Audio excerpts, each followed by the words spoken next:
اس بات پر تمام ابراہیمی مذاہب کا اتفاق ہے کہ اللہ تعالیٰ نے اپنے دست قدرت سے حضرت آدم علیہ السلام کو پیدا فرمایا اور انہیں جنت میں داخل کیا۔ یوں کچھ عرصے بعد آدم کی دلجوئی کے لیے اللہ تعالیٰ نے آپ کی بائیں پسلی سے اماں حوا کو پیدا کیا اور دونوں جنت میں رہنے کے بعد اس دنیا میں تشریف لائے۔ یہودیوں کی مقدس کتاب تلمود کے مطابق اماں حوا آدم کی پہلی بیوی نہیں تھی، بلکہ ان سے پہلے ایک عورت کی تخلیق ہوئی تھی جس کا نام للت تھا۔ للت خصوصیت اور مرتبے میں آدم کے برابر تھی، کیونکہ زمین سے فرشتوں نے جس مٹی سے آدم کی تخلیق کی تھی اسی مٹی کے بچے ہوئے حصے سے للت کو بنایا گیا تھا۔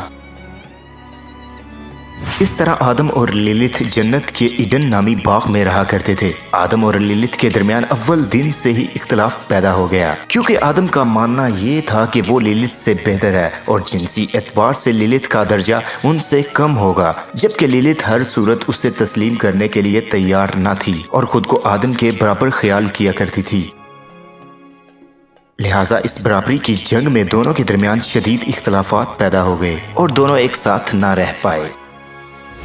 یوں آدم نے خداوند سے ہاتھ اٹھا کر فرمایا، اے خداوند، جو عورت آپ نے میرے دل بہلانے کے لیے مجھے عطا فرمائی تھی وہ بھاگ گئی ہے۔ لہٰذا خداوند نے 3 فرشتوں کو للت کی تلاش کے لیے روانہ کیا۔ فرشتوں کو للت ایک سمندر کے درمیان غوطے لگاتے ہوئے ملی تو فرشتوں نے اسے واپس چلنے کو کہا، لیکن للت نے چلنے سے صاف انکار کر دیا۔ یوں للت کے چلے جانے کے بعد اللہ تعالیٰ نے آدم علیہ السلام کی پسلی سے حوا کو پیدا فرمایا اور دونوں خوشی سے جنت میں رہنے لگے۔ کہتے ہیں کہ جب للت کو پتا چلا کہ آدم اپنی دوسری بیوی یعنی حوا کے ساتھ آرام کی زندگی گزار رہے ہیں تو وہ اس بات پر بہت بے چین ہوئی، تو للت نے یہ ارادہ کیا کہ وہ جنت سے ان دونوں کو نکلوا کر رہے گی۔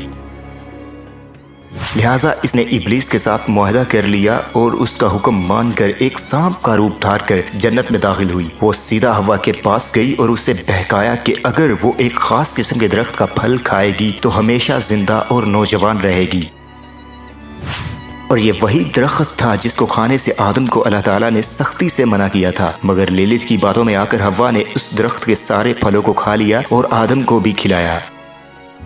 تو کچھ اس طرح آدم اور حوا اللہ تعالیٰ کی نافرمانی کرنے پر جنت سے نکال دیے گئے۔ للت نامی اس عورت کا ذکر نہ ہی بائبل میں موجود ہے اور نہ ہی موسیٰ کے صحیفے میں یعنی عہد نامہ قدیم میں موجود ہے۔ مگر اب سوال یہاں پر یہ پیدا ہوتا ہے کہ اس للت نامی عورت کی یہ من گڑت کہانی یہودیوں میں مشہور کیسے ہوئی؟ دراصل عہد نامہ قدیم کے علاوہ یہودی ایک اور صحیفے پر ایمان رکھتے ہیں جسے تلمود کہا جاتا ہے۔ یہودیوں کے مطابق تلمود ہی وہ اصل صحیفہ ہے جو موسیٰ پر نازل ہوا تھا۔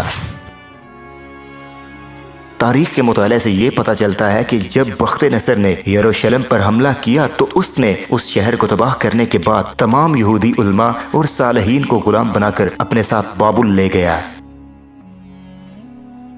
اس طرح بابل شہر میں یہودیوں کے لیے تل عبید نامی بستی قائم کی گئی، جہاں یہودی وہاں کے مقامی بابل کے لوگوں کے ساتھ رہنے لگے۔ بابل میں سینکڑوں سال رہنے کی وجہ سے یہودیوں نے وہاں مختلف ہنر اور علوم سیکھے۔ اسی دوران یہودیوں نے بابلی لوگوں کے افسانوں اور مائتھولوجی کو توریت میں شامل کر دیا۔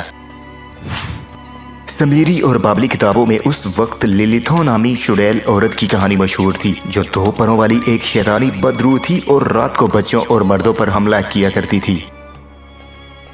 قدیم بابل کی ایک مشہور داستان دا ایپک آف گلگیمش، اس میں بھی للتھوں نامی ایک عورت کا ذکر ملتا ہے۔ لہٰذا یہودی علماء نے للتھوں کے اس افسانوی کردار کو اپنی کتاب تلمود میں بھی شامل کر لیا۔ اس میں کوئی شک نہیں کہ للت سے جڑی یہ تمام باتیں اور قصے یہ سبھی افسانوی اور من گڑت کہانیاں ہیں، اور آج تک بھی یہودی للت کو ہی حضرت آدم کی پہلی بیوی تصور کرتے ہیں۔ مگر للتھوں کے کردار میں کوئی حقیقت ہوتی تو قرآن مجید میں اس کا کوئی ذکر ضرور موجود ہوتا۔